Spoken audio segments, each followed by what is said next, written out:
Cool. So first of all, let me just say, if you're watching this, thank you for supporting me and helping me do more of something that I truly enjoy. As a bonus episode of this digital minimalism series, I wanted to talk about something that I haven't seen really be talked about out there that much, and that is how I organize my music. I've used different systems over time in an attempt to try and organize things, and I think I finally found a way that really works for me and adds a lot of color to my music listening experience.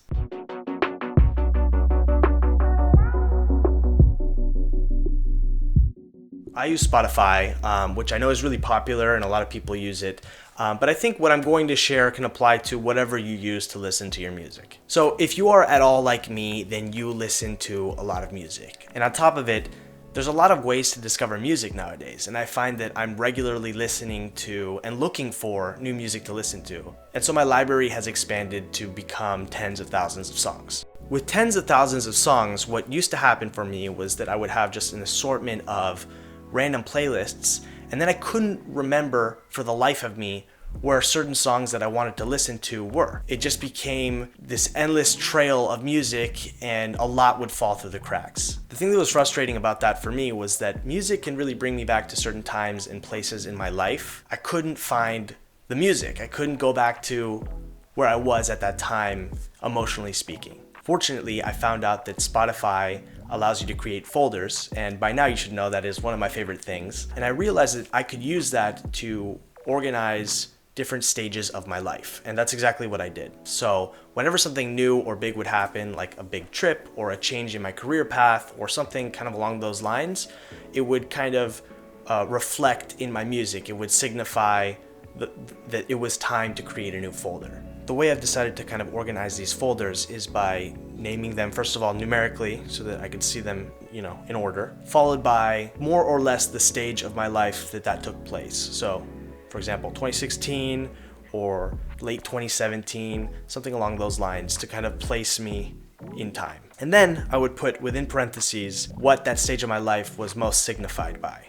So it could be growing up, it could be a stage of my life where I was really becoming a filmmaker, a stage of my life where I was spending a lot of time in Southern Europe, stuff like that. And you'll see that 09, the folder that I'm currently on, doesn't have a name yet because I find that it's easier to look back and name these folders retrospectively. I don't quite know yet what 09 is going to be defined by. It's hard to know when you're in it, And what I'll do is within each of these folders, I will, generally speaking, consolidate all of these playlists and name them based on the feeling that they gave me or what I used them for at that time. So for example, it could be a playlist called Identity, which maybe sounds a little bit vague, but within the context of the folder, which is, this folder is in 2017, I was becoming a filmmaker.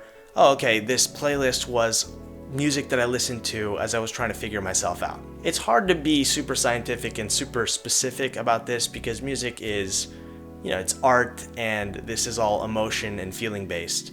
But I find that by doing things this way, it has allowed me to better keep track of all of my music and also to kind of go back in time and go back to certain feelings or stages of my life and relive them in a way. It's also a cool way to be able to rediscover old artists that I listen to or old albums that I listen to, stuff like that. Of course, I have a folder called Classic Playlists, and that's where I put playlists that have music that I don't really get sick of listening to over time. They're songs that I can always go back to and enjoy. And that's not to say that I don't enjoy all of my old music, but it's almost like my taste evolves and changes and I want to be listening to different music over time. So this is a good folder to have for playlists that I kind of don't want to let go or leave behind. And then finally, I have also a folder, like I mentioned at the beginning, that's made for discovering music. I love the Discover Weekly feature. I love the Release Radar feature. Of course, I do use some of the other features on Spotify, like the stations, like the general library feature where I'll just dump songs sometimes and play them on shuffle when a playlist just doesn't cut it. But I really do enjoy doing this because, in a way it makes it more chronological, easier for me to understand, and kind of easier to see my progression in terms of music taste and where I'm going in life. Yeah, that pretty much covers it. It's overall very simple, but I think it has a huge impact for me. And I hope you enjoyed watching this. I hope you found that there was some value in it, or at the very least it was interesting, and lots more coming soon.